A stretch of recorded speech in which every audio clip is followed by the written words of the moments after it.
Hello everyone, this is Ken Baldwin. I'm with LIG Marine Managers, and I'm here today to go over some marine excess coverage and umbrellas and tell you the difference between the two and what to look for when you're placing an account. Thank you for coming today, and I hope you all enjoy this seminar. There'll be questions at the end, so please, if you have any questions, wait until the end to ask me them. So the first thing that we'll get to is, what's in a name? I mean, there's all different kinds of forms and different names that people hear in the marine industry with this excess coverage. You might have a follow form excess, a marine umbrella, a bump burst chute, and then a bump per chute. These things are quite different, but my really thing is I should tell you that look at the actual coverage and review the policies, because sometimes people put in names for the coverage that's really not there. Like it may be the broadest coverage is the bumper chute. That covers everything, even if there's no coverage underneath it, where a follow form excess is just that. It's going to follow the form of what's underneath it. Marine umbrella, typically that would also be much like a bumper chute where it covers stuff that's not covered below, but you have to be very careful and read the policies and be very aware of what you're actually doing. There are some things though that are typically covered. If it's in a MGL or a primary coverage, any kind of these policies would actually cover the stuff that comes on up. But typically, what an insured would be looking for would be coverage of everything. And a marine umbrella, what a marine underwriter is typically looking for, though, is where the exposure is typically marine operated insured. A marine umbrella is concerned with the ocean marine risks. It may include the things like marine transportation, ship repairers. That's certainly a marine operation. If someone's working on a vessel and they damage it, there's some liability there. Boat builders, stevedores, that's the folks that load and unload ships. Terminal operators, same thing, but maybe they store goods too. Marinas, boat dealers, marine contractors, vessel pollution, charterers liability, marine manufacturers. These are all insureds that would like to have coverage underneath a bumper chute or an excess marine policy. So, when is it able to be gotten for a marine policy? Typically, a marine underwriter has what they call an 80-20 rule. What that means is that if 80% of what the insured has going on is marine work, they typically will insure the insured, even if they're doing 20% of land-based or regular GL type exposures. A marine underwriter will still be willing to cover that. In fact, I've even seen things where it's a 70-30 rule. Different people, different ways of doing it, but 80-20 is the most seen thing. That's where most people are willing to do it. If there's more than 20%, a lot of underwriters will walk away from the risk and tell you to place it as a dry land exposure.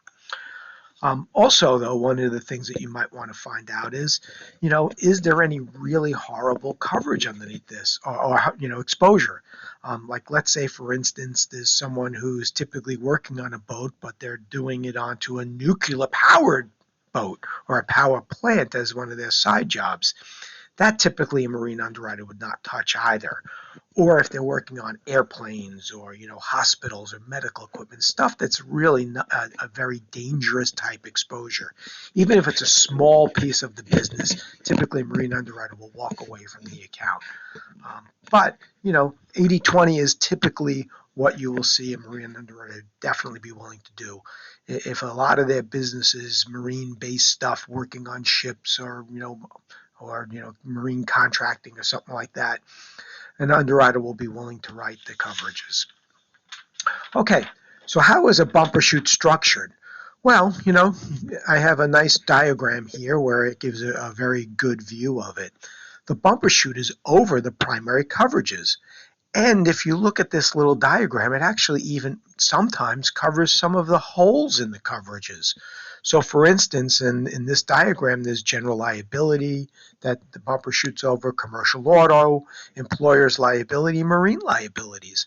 But there's little tiny gaps, and sometimes the bumper chute will actually fall down and grab that coverage as a primary coverage.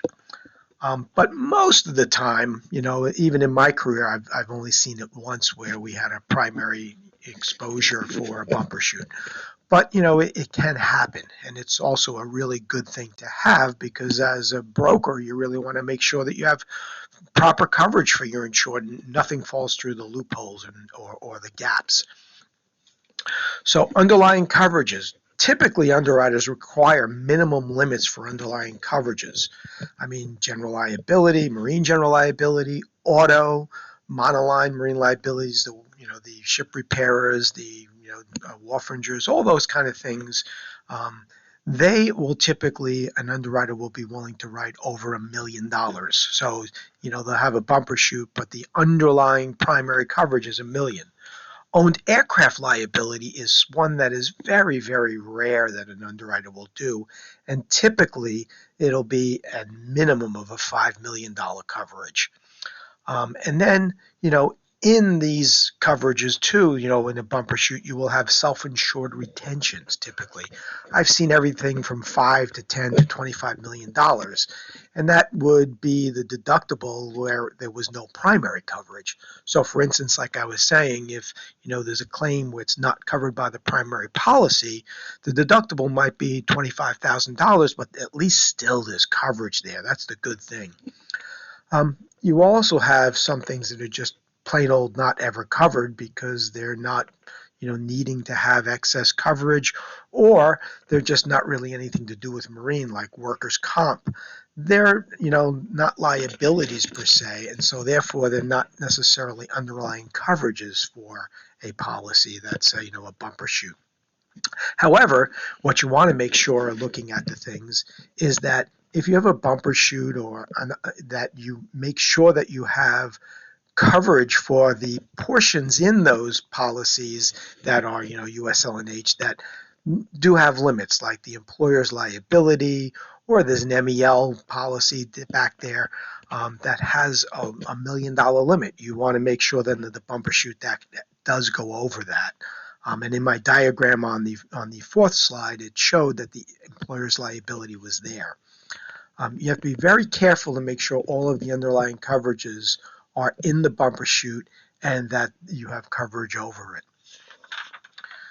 So how is the bumper chute structured?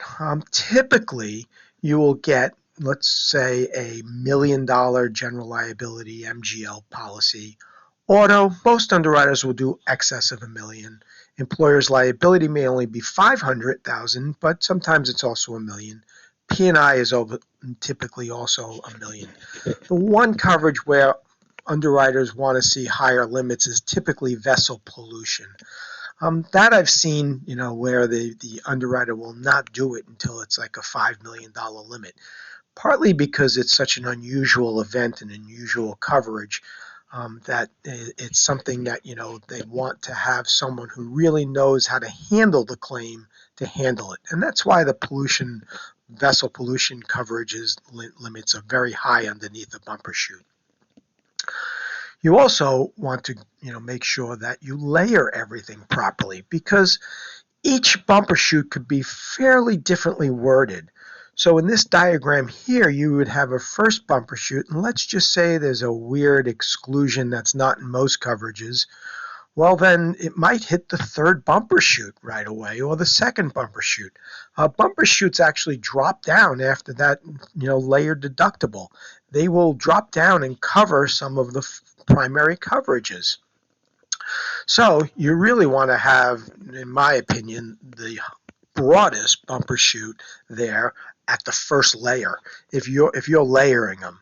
And actually, the best thing to do is on the next slide, you will see that we layer them that they take the broadest bumper chute, put them on the bottom, and then you have a following form excess just over it.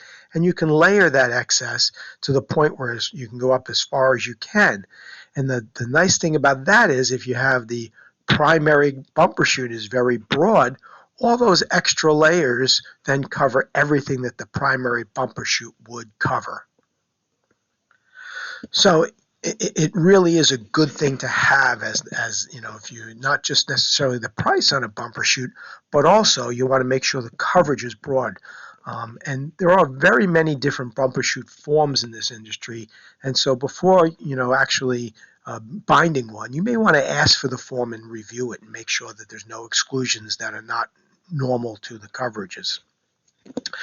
So the next slide we have is a basic bumper chute coverage form, what the primary coverage is in the insuring agreements. Basically that, you are going to cover all P&I risks and underlying protection indemnity, which is part of the UK Mutual Stream and Ship Assurance Association limitation thing. This is a very broad form. It's broader than, I hate to say it because I'm from America, but that form is really broader than anything in America. It covers all kinds of things in the P&I form that are really, really broad and so if you're going over it, there may be some things that, if you had a regular U.S. P&I form that, the bumper chute might catch that claim where it's going right past the primary P&I. It also covers anything that's general average, marine collision, salvage charges, and related sue and labor. I've actually seen one claim where the general average went directly into the bumper chute because the insured didn't have general average coverage underneath his primary policy. Kind of unusual, but I have seen it done. So that's a nice thing to have in there for the bumper chute. You're basically covering, stuff that on an excess basis that actually may end up getting dropped down and doing the primary. And then one of the biggest things is all other sums which the insured may become legally liable to pay as damages as a result of personal injuries, death, and any kind of bodily injury, property damage caused by any covered occurrence happening anywhere in the world. There's a couple of really interesting things there. So the first thing is personal injuries. Well, personal injuries don't just mean bodily injuries. It also could mean mental anguish. So for instance, someone gets hurt and they have a problem getting back into life because they actually have some issues with their brain and their thoughts. This actually could cover parts of that. And actually, if someone's sued because of their mental anguish, this would actually cover it, drop down and cover it. And the other thing it might do is, things like defamation. Somebody calls somebody out and says, you are blah, blah, blah, blah, blah, and something really strange and nasty to somebody. It actually could cover that if it might drop down. There might be a deductible there too, but it at least has some of those coverages there. And if you look too, happens anywhere in the world. So that means that a bumper chute, a true bumper chute, would cover something anywhere. So if you have an MGL policy that's worldwide, but it says suits must be brought in the U.S., well, you have somebody who got hurt over in Japan and they sue in Japan. The MGL may not cover that. And you may have an insured who does a lot of work in Japan or some other country, and they need that local court case actually defended for them. Well, the bumper chute then would cover that, provided there is a covered claim in there. It says that it doesn't mean where the suit is. It's worldwide coverage, including the sue and labor and everything else in it. So that's a very broad form to find out. So a bumper chute form, what's covered? Coverage is provided excess of all schedule and line policies, and coverage is provided for all uninsured losses, excess of a self-insured retention. So as I've said before in this experience, is that the bumper chute doesn't just cover what was in the primary policies. It covers all the scheduled underlying policies things, unless there's an exclusion in the policy, in the bumper chute. But it also covers anything that is not necessarily covered by the primary policies. If the broadness and the coverage is in the bumper chute, it drops down and covers it after that self-insured retention. And the self-insured retention, it could be as little as $5 million. Typically, you see $10 to $25 million in the self-insured retention, though, as I've said before. What's not covered? Policies that do not provide bodily injury or property damage. Things like that statutory compensation policies. So USL&H. I mean, that's a bodily injury policy, but it's not necessarily has a limit to it. The USL&H says we're going to cover this all the way through. So someone's hurt, they get the medical attention, they get all the stuff to it.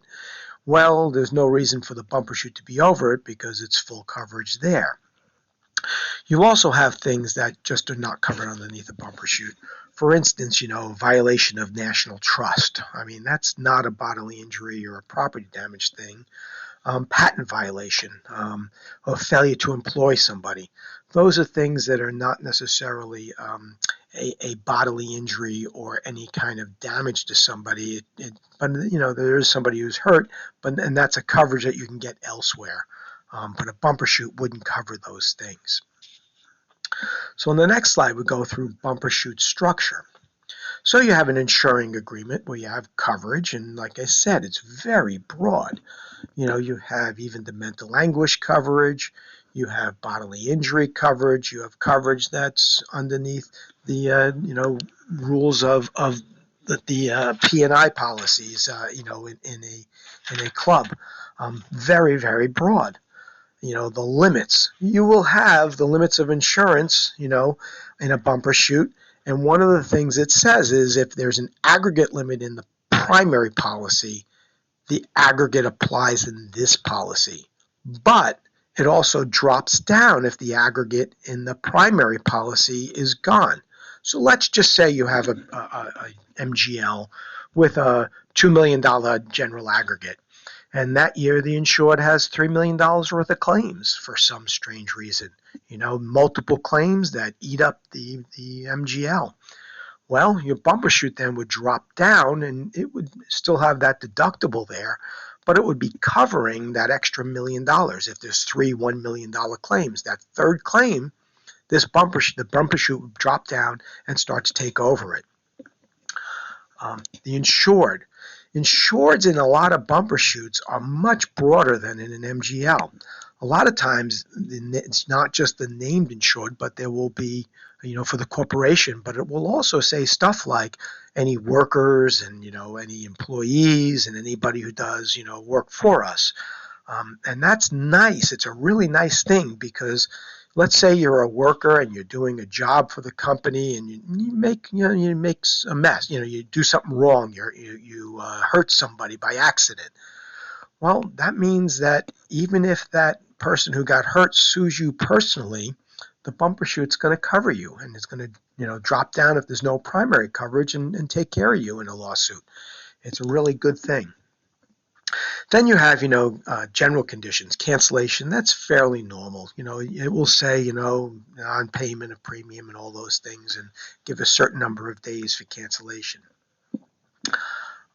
Insolvency. The insolvency clause means that if the primary policy drops away, let's say, for instance, the insurance company just plain old goes out of business because they've paid too many claims and they have no more money left to settle claims.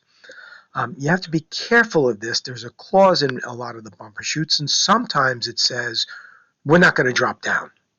So you're responsible for the first $1 million if that's what the primary policy had, and we'll just cover any excess.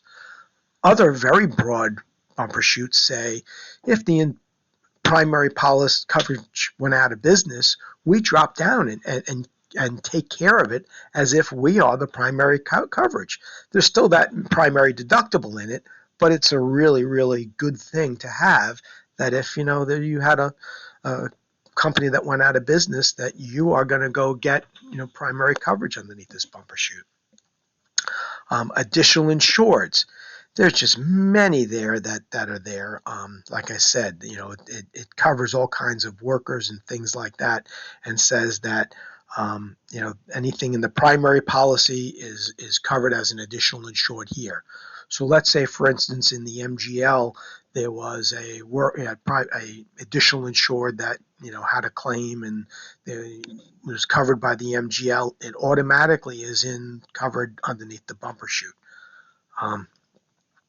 It's a nice thing to have. If somebody forgot to send an additional insured to the broker to put into the bumper chute, a lot of the bumper chutes have a clause that says it's still covered no matter whether they're added or not, provided they're in the primary policy. Vessels insured. Sometimes you have vessels that are listed, and other times it just says any vessel at all. You have to be very careful of that. So if you have vessels listed, in your bumper chute, then the answer is make sure that anytime you add or delete a vessel from the primary, you also do the same on the bumper chute. However, there's a lot of bumper chutes that just say we cover them all. So in the beginning of the year, you have 10 vessels and you get a new one partway through the year, it's automatically covered in a lot of the bumper chutes. Definitions. Bodily injury. Bodily injury in a bumper chute says accident or disease. So if somebody gets a polio or something like that while they're working, the bumper chute actually may drop down and cover that for them. It's a really broad coverage. Property damage. It has anything. It's any kind of destruction, that is due to an accident. So you have an insured who by accident has their crane fall and damage somebody's roof. It's covered underneath the bumper chute. An occurrence. So there are definitions of occurrences in many bumper chute policies. And one of the things that you have is, and in a lot of them I've seen, it says a continued repeated event. So let's say, for instance, you have a something that's a little tiny wheel mill that's going, and it's constantly going and hitting somebody or hitting an item and damaging it. Every time it hits it, it could be considered a different event. But in a bumper chute, it says, hey, it's just one occurrence. Let's say a jackhammer, is hitting the ground multiple times. Well, in this policies, most bumper chutes say that if it's a repeated event of the same exposure, it's just one occurrence. So that's good in that, there's not a deductible every single time you have a hit, a stone. But, the answer too is that you have to watch the policy limit then too. Then you have exclusions. There's two types of exclusions typically in a bumper chute. General of absolute exclusions, which just say, hey, no matter what happens, it's excluded. Something like, let's say a war risk type coverage or something to that effect. That's excluded whether you have coverage in the primary or not. And then you have conditional exclusions, and those are really, really probably the most I've seen. And a lot of them say something to the effect of, hey, it's excluded, but if you have primary coverage, we then cover it. And that's a really good thing because I've seen things like, it says, hey, if you're working on a ship, it's excluded in some bumper chute forms. But if it's a conditional exclusion and there's, SRLL in the primary MGL, if your ship repair is legal, then that exclusion doesn't apply to the bumper chute. And actually, the bumper chute will cover that ship repair as legal liability. It's really a good thing if you think about it. That's a really nice thing, that you have coverage over everything rather than it being excluded. Okay, the next page, limits of liability in a bumper chute. You got to be really careful with different bumper chute forms. I've seen many, many different types of liabilities. First thing is if there's underlying is subject to an annual aggregate, then this policy shall also be subject to an annual aggregate. That's really a common thing to see in a bumper chute because, if there's an MGL that has a $2 million aggregate and the bumper chute's got $20 million, well, there's still a lot of coverage there, but $20 million of that kind of claims that come on in that were covered under the MGL, it may be subject to the annual aggregate in the MGL in the bumper shoot also. If the underlying aggregate is reduced or exhausted, this policy shall apply in excess of the reduced underlying limit, or if such limit is exhausted as underlying insurance. This is very typical and really good. This is something you ought to look for in a bumper shoot. What that says is, if the primary MGL is gone, okay, they've had the $2 million worth of claims this year, so there's no more MGL. Well, what that says then is that the bumper shoot's going to drop down and act as a primary policy. That other than the deductible, in a bumper shoot, it's going to take up the claim. So you have $2 million claims, and you've used up the $2 million aggregate in the MGL. The bumper shoot now is your MGL. It's really a nice thing. It definitely takes over and becomes coverage for you. That's a typical thing, but I've also seen other forms that don't have it, and that's you have to really be careful of it. In fact, the next slide just says, it's a limit of liability clause, and it says if the underlying is subject to annual aggregate, then this policy shall also be subject to an annual aggregate. If the underlying aggregate is reduced or exhausted, this policy shall apply in excess of the reduced underlying limit, or if such limit is exhausted as underlying insurance. That's the good part. But then you see, in the event of reduction of the limits, of the aggregate limits contained within the underlying policies by reason of losses paid, the insured may make every reasonable effort to have such underlying policy reinstated or replaced in full, notwithstanding anything here to the contrary. What that says is, the insured, if he loses that $2 million worth of coverage underneath his MGL, he's got to go and replace the MGL, and we're going to stay as a bumper shoot, but you got to go replace it right now. Well, that's going to hurt him a lot, because if he's exhausted the limit of liability in the MGL, probably the replacement policy is going to be very, very expensive. And this bumper shoot with that wording in it says you got to go get it.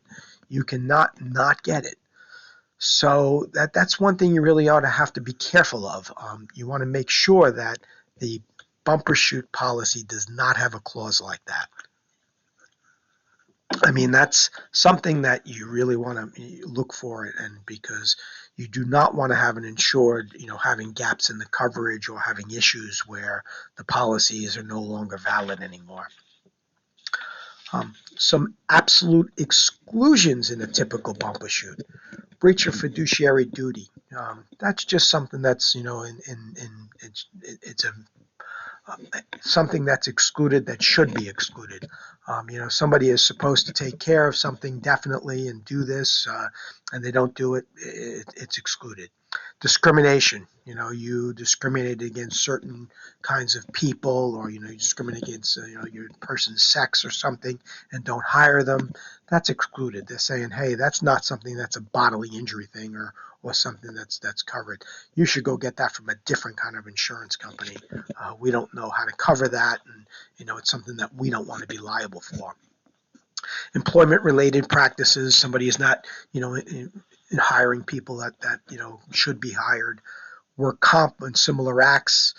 That's because work comp really doesn't have a primary limit, so that shouldn't be anything that the bumper shoot is covering. Fraud, infidelity, dishonesty, criminal acts.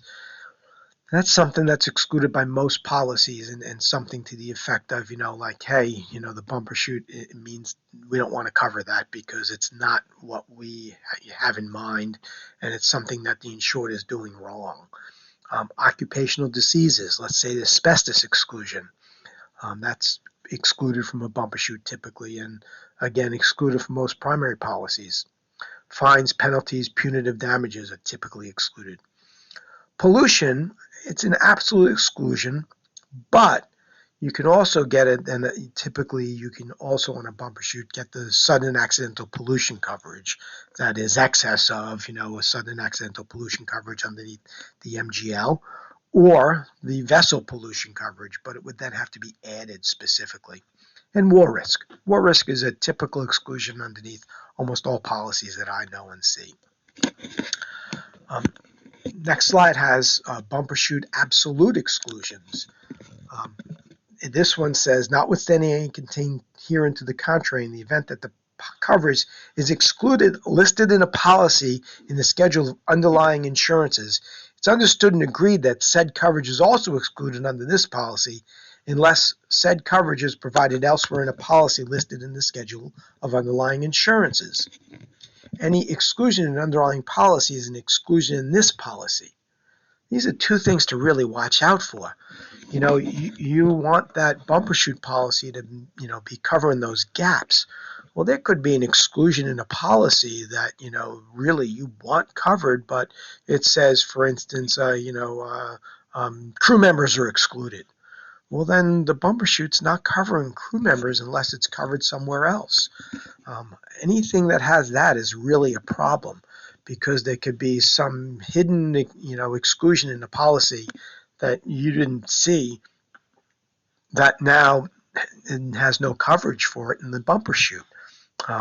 If you have that in a bumper shoot policy, I would, kind of try to look out and try to get rid of that and have the insurance company take it out, or make sure that that's not in there before you bind the policy. Okay, so the next page we're going to go to is exclusions, typical exclusions, and conditional exclusions. If coverage is in the underlying coverage, then the bumper shoot has no broader than the underlying. Sometimes you see this, sometimes you don't. Most policies ask you to have these coverages in the policy. May not have something that says that it's not broader than the underlying, but a lot of the bumper shoots will say that.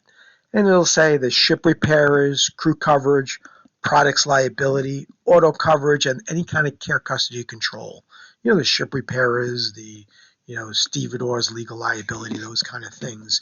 They say that, hey, we're not going to be broader than what's in the primary policy. It's an exclusion to look for. If you have the ship repairers and it's broad, there's no issue. You might want not to have that coverage in there. But for the most part, you will see these exclusions in most bumper shoot policies. Then the next slide, we get to drop-down coverage. Okay? You might have international coverage underneath because, again, the bumper shoot, don't forget, is a worldwide coverage. Doesn't say the claim has to come into the United States. So most umbrella policies have broader territories than policies. So the international coverage is actually a good thing to have underneath you. So it's actually a good coverage to have. You're covering worldwide stuff. And then you have stuff that's not covered but not excluded. Most umbrella policies have excluded items excluded in the primary. So you have to be careful of that because if the umbrella policy says, hey, we're going to exclude anything that's excluded in the primary, then you could be excluded in the excess. And really, you like that drop-down coverage. You want to be fully covered for your insured. What's the price difference? I like making sure my insureds have full coverage rather than even if it's slightly more expensive. So watch the coverage is very, very important in my opinion. Okay, so, the next thing, bumper shoot and marine umbrellas, what are some other considerations? Well, claims payments, okay?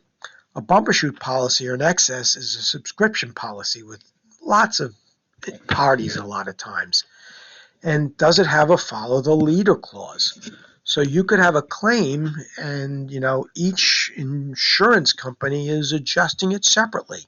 You don't want that to happen. You want to have your leader to be a really good company and for everyone to follow their claims person.